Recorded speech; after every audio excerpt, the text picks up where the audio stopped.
El mensaje de hoy lleva por nombre el rugido y el silencio.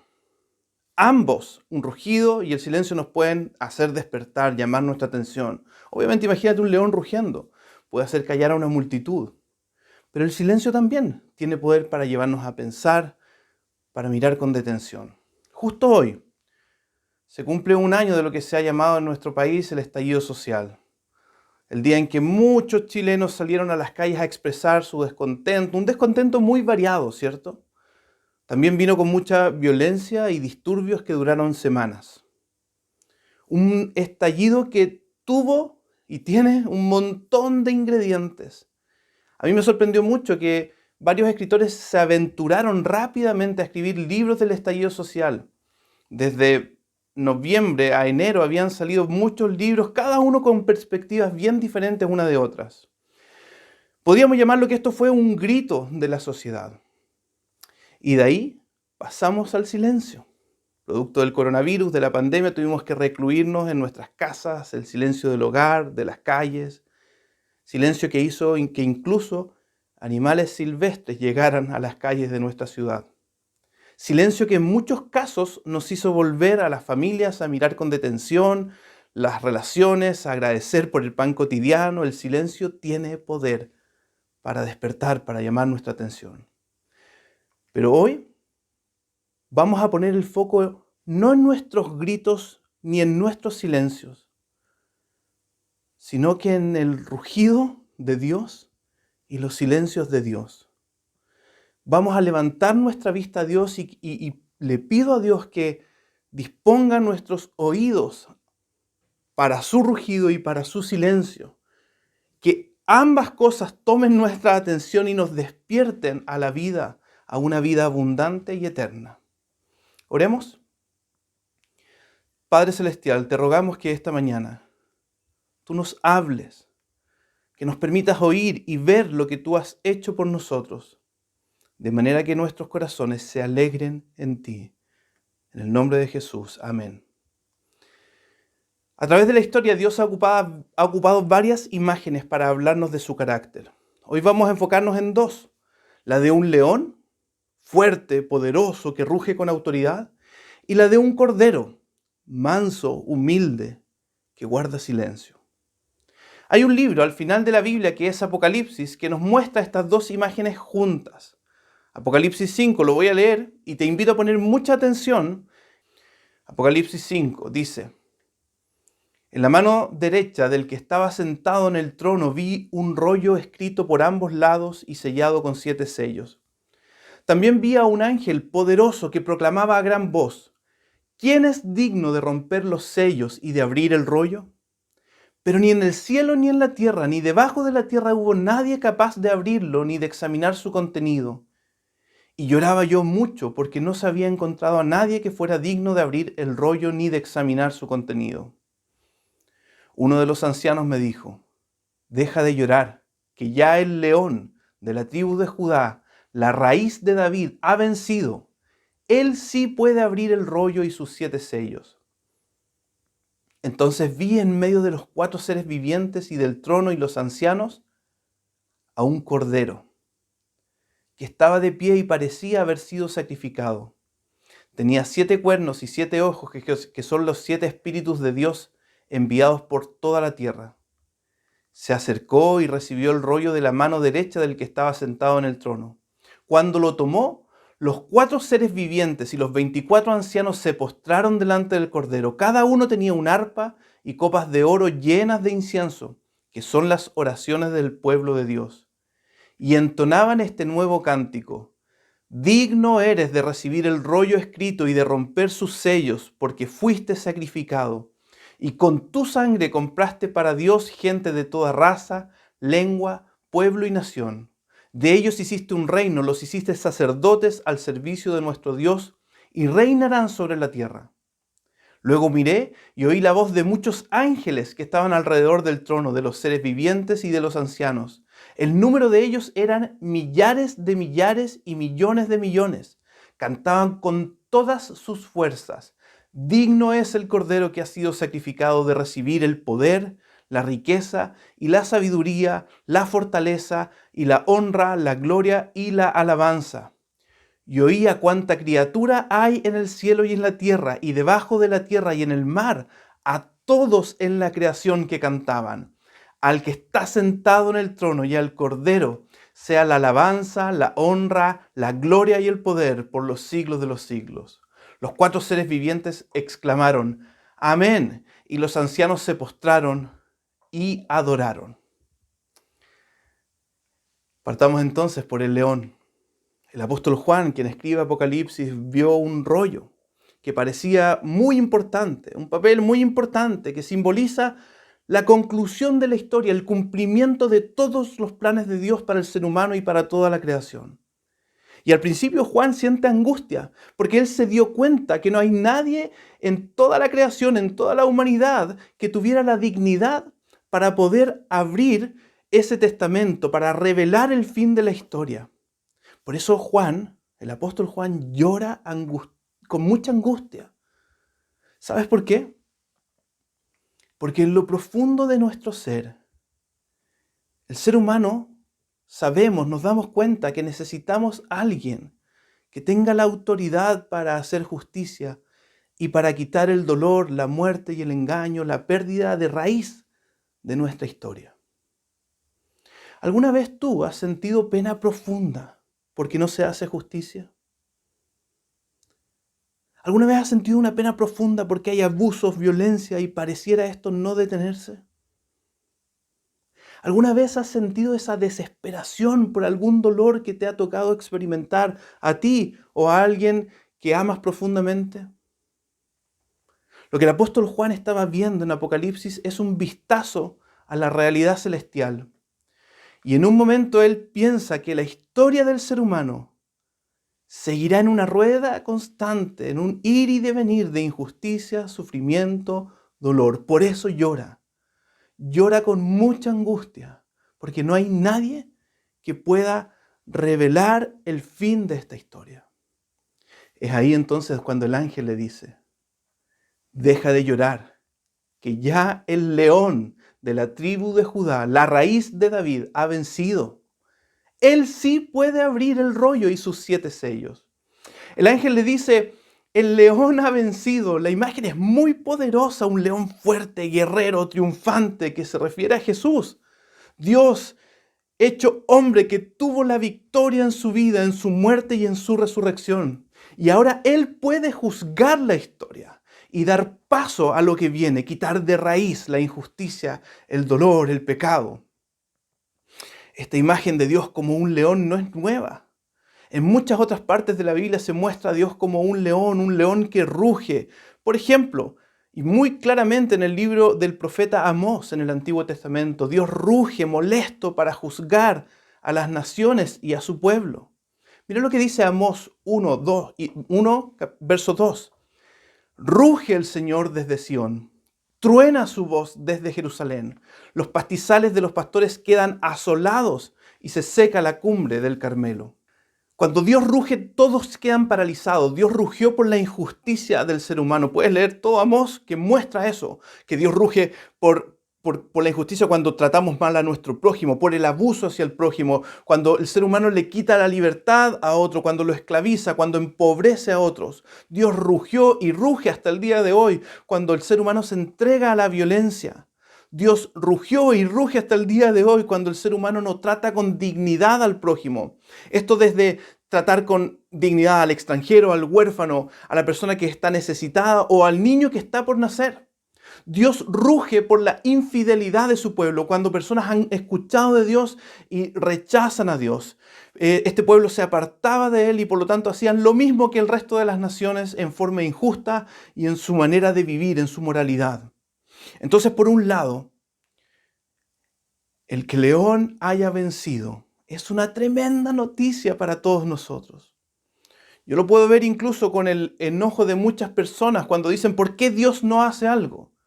Esa frase implícitamente está diciendo que nos gustaría que alguien tuviera la autoridad para hacer algo en la historia.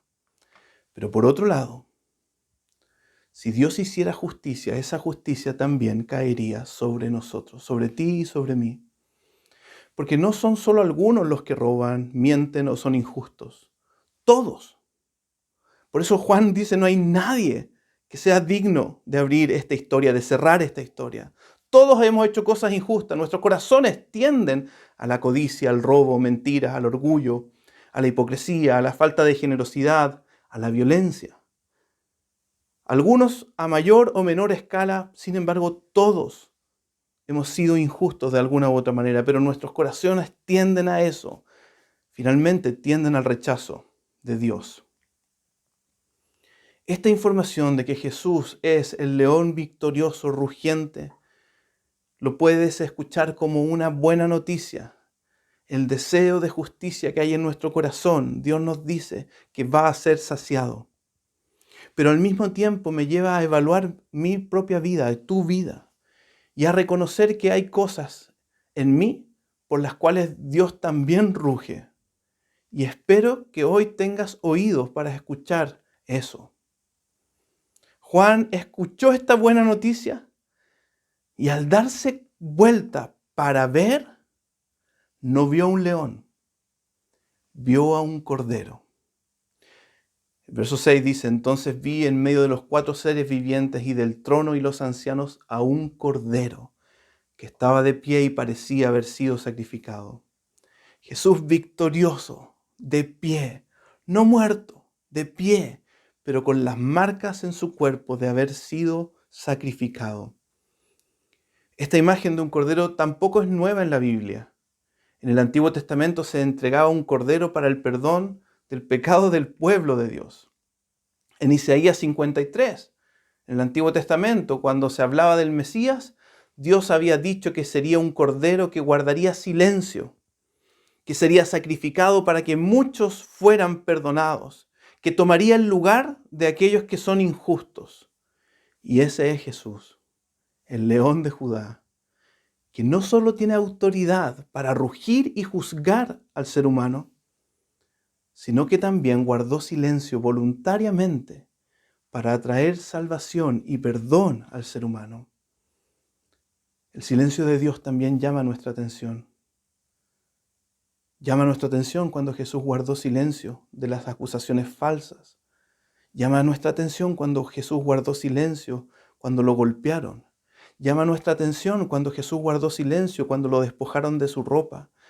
Llama nuestra atención cuando guardó silencio y pusieron una corona de espina en su cabeza, cuando lo clavaron en una cruz, cuando todo el castigo de nuestros pecados y nuestra injusticia cayó sobre él. Cuando personas piensan entonces, ¿por qué Dios no pone fin a esta injusticia? El apóstol Pedro dice, el Señor no tarda en cumplir su promesa, según entienden algunos la tardanza. Más bien Él tiene paciencia con ustedes, porque no quiere que nadie perezca, sino que todos se arrepientan. Jesús no solamente va a juzgar a las naciones, a todo ser humano. Al mismo tiempo guarda silencio, ha guardado silencio y es paciente por amor a ti y a mí, llamando hoy a hombres y mujeres para que se arrepientan y crean en Él y tengan vida. Volvamos a tener una relación con nuestro Creador, volvamos a ser perdonados, volvamos a tener una vida y una esperanza eterna. Cuando Jesús ve esto en la visión que tiene del cielo, lo que empieza a pasar en el cielo es una fiesta. Seres celestiales que empezaron a cantar reconociendo lo que Jesús hizo. Digno eres de abrir, ¿cierto? Este libro, de dar final a esta historia y comienzo a la eternidad. El verso 9 dice, porque fuiste sacrificado y con tu sangre compraste para Dios gente de toda raza, lengua, pueblo y nación. Luego millones de ángeles cantaban con todas sus fuerzas acerca de la dignidad de este cordero, que es el león victorioso, el cordero amoroso. Y luego toda la creación se rinde en alabanza a Jesús. Déjame aplicar esto. El ser humano no solo anhelamos justicia, sino también en lo profundo de nuestro corazón Anhelamos ser amados y perdonados y reencontrarnos con nuestro Creador. Entonces necesitamos no solo oídos para oír el rugido de Dios, que Él va a juzgar a las naciones. También necesitamos ojos para ver el silencio del Señor cuando murió en la cruz por nosotros, por mí y por ti, para perdonarme, para traerme paz, para restaurarme. Déjame contarte un testimonio de una mujer llamada Solange, que, entre paréntesis, llamé ayer para preguntarle si podía contar esto, a lo cual ella accedió y dijo, con mucho gusto, me gustaría que todo el mundo sepa mi testimonio. El año pasado conocí a Solange, una mujer de 65 años, que arrienda una pieza muy cerca acá de mi casa, acá en Ñuñoa. Una mujer, la dueña de la casa es una mujer cristiana que me llamó el año pasado para que hablara con Solange, quien tenía una depresión hace ya 25 años, una profunda depresión medicada, con una jubilación muy, pero muy baja. Y hace un año atrás, entonces, cuando me junté con ella, le hablé de Dios y comenzó de a poquito a ir a la iglesia. Con la pandemia, todo se cortó. Ella no pudo seguir trabajando, ni tampoco ir al médico y no salir de su casa. Y en abril de este año, me llamó una noche y me dijo, Juan Esteban, necesito hablar contigo. Y me contó toda su dolor, su historia, su angustia, cómo ella no pudo seguir trabajando, tampoco ir al médico, y con una profunda tristeza. Y yo, mientras ella me hablaba, yo pensaba, ¿qué le puedo decir? Estamos en cuarentena, ni siquiera puedo salir a su casa. Está con una depresión, perdió su trabajo, no tiene una cercanía tan grande con su familia, ¿qué le puedo decir? Y uno podría haber pensado, bueno, es que el sistema de salud de este país está malo y es claro que hay que mejorarlo. O uno podría pensar, no, es que la jubilación es el problema. Hay que mejorar, claro que hay que mejorar las jubilaciones de las personas de nuestro país. Pero en ese momento, Dios me animó a mí a decirle que tuviera fe para que Dios la sanara. Debo reconocer, con una fe pequeñita, oramos y le dije, Solange, oremos para que Dios te sane, como Jesús lo hizo. A una mujer en el Evangelio de Marcos está relatado cómo Jesús sanó a una mujer que llevaba 12 años con flujo de sangre, cuando se acercó y tomó su manto. Y oramos. Una semana después, Solange me llamó y me dijo, Juan Esteban, Dios me sanó. Dios me ha hecho otra mujer. No recordaba sentir esta alegría. Y yo cuento esto con mucha emoción porque ya han pasado varios meses de eso. He vuelto a escuchar, he escuchado a sonreír a Solange. Desde ese momento ella empezó a leer la Biblia, a sonreír, a reunirse con otras personas para orar y su vida fue transformada. Luego ella me contó que el día en que ella me había llamado esa noche, ella estaba a punto de quitarse la vida. Dios no solamente va a luchar por las injusticias de la historia. Él viene a sanar nuestro corazón, a perdonarnos, a restaurarnos y a renovar una relación con Él, que es el problema de fondo del ser humano. Incluso ayer, la Solange, aunque suene algo tan pequeño, me dijo, Juan Esteban, dejé de fumar. Llevo fumando desde los 15, 20 años y Dios me está ayudando a sanarme por completo. Entonces, por un lado, nosotros tenemos que buscar la dignidad del ser humano, claro que sí, pero como Dios explica la dignidad, rugir como por las razones que Dios ruge, ¿cierto? Que son mucho más profundas que a veces lo que la política dice. Pero al mismo tiempo, rugir por esas injusticias con amor y servicio, como lo hizo la iglesia con Solange, ayudándola, acompañándola, siéndole una familia para ella, con paciencia, con misericordia, como Dios lo ha mostrado con nosotros, no con violencia. Y en última instancia, confiando en Dios, que es el único que puede sanar el corazón del ser humano, que es el único que realmente puede cambiar nuestra vida. Hay un pastor que se llama Tim Keller que dice: solo la iglesia de Jesucristo puede atacar la raíz de los problemas sociales y ministrar a las personas de forma integral. Solo el Evangelio reconoce que el pecado nos ha arruinado tanto individual como socialmente. Son los cristianos que con la palabra y el Espíritu, planeando y trabajando para la extensión del reino y la justicia de Cristo, pueden transformar una nación, un vecindario y un corazón roto. Esa es mi oración esta mañana. Que el verdadero cambio en nuestro país no venga por decisiones políticas, sino que venga por este 70% de nuestros compatriotas que decimos ser creyentes. Que empecemos a conocer la justicia de Dios y al mismo tiempo el silencio de Dios, ese amor del Cordero que se entregó por nosotros con paciencia, con sacrificio, con un profundo amor, no con violencia. Y por último me gustaría orar que si tú estás escuchando este sermón y Dios te ha dado oídos, puedas arrepentirte, puedas ver que Dios va a juzgar tu vida, va a juzgar a las naciones, pero al mismo tiempo puedas mirar que Dios guardó silencio para morir en una cruz por ti. Por lo tanto, su amor te llame esta mañana a arrepentirte, a confiar en Cristo y a tener vida en Él, a explotar de alabanza como es lo que sucedió en el cielo, lo que vio Juan. Te quiero invitar a hacer una oración muy sencilla. Puedes cerrar tus ojos ahí, inclinar tu rostro y vamos a orar.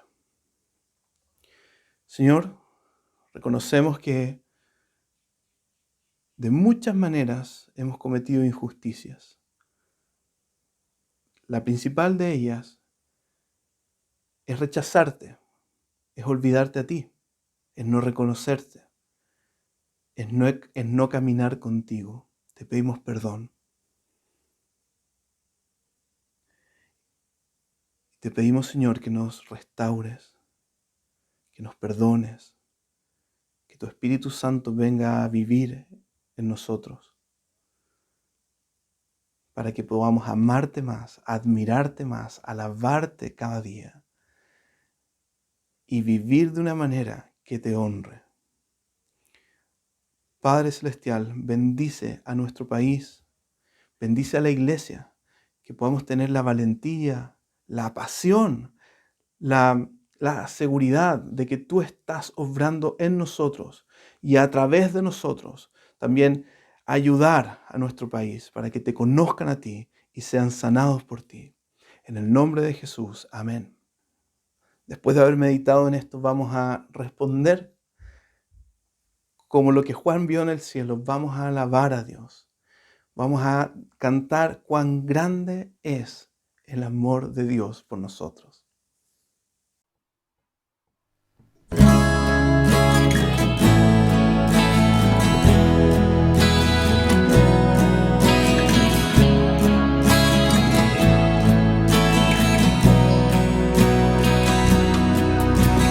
Grande es el amor de Dios, profundo y sin medida. Su Hijo único nos dio,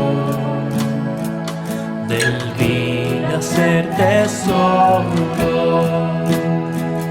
La pérdida cuán grande le da la espalda al Padre por las heridas del Señor.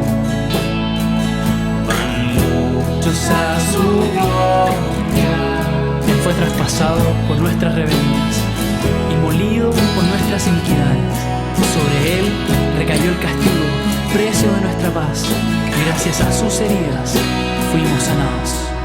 Mira al hombre en la cruz, llevando mis pecados, avergonzado por mi voz,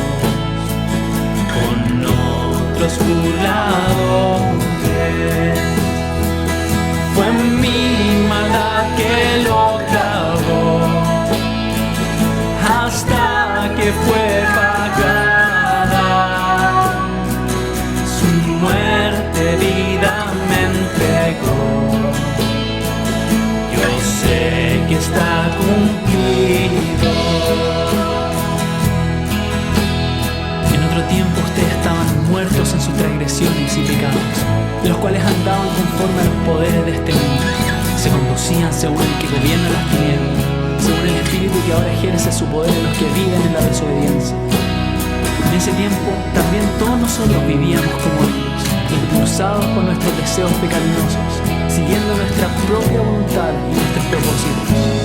Como los demás, éramos por naturaleza objeto de la ira de Dios. Pero Dios, que es rico en misericordia, por su gran amor por nosotros, nos dio vida con Cristo, aun cuando estábamos muertos en pecados. Por gracia, ustedes han sido salvados. En nada yo me gloriaré, ni fama ni de dones, cantaré de mi Señor, su muerte y resurrección, porque gané con su dolor. No tengo yo respuesta, mas esto sé de corazón, sus llagas me salvaron. Por esta razón me arrodillo delante del Padre, de quien recibe el nombre toda familia del cielo y de la tierra. Le pido que, por medio del Espíritu y con el poder que procede de su gloriosa riqueza, se fortalezca a ustedes en lo íntimo de su ser, para que por fe Cristo habite en sus corazones. Y pido al Padre que, arraigados y cimentados en amor, puedan comprender, junto con todos los santos, cuán ancho y largo, alto y profundo es el amor de Cristo. Que conozcan ese amor que sobrepasa nuestro conocimiento, para que sean llenos de la plenitud de Dios. Grande es el amor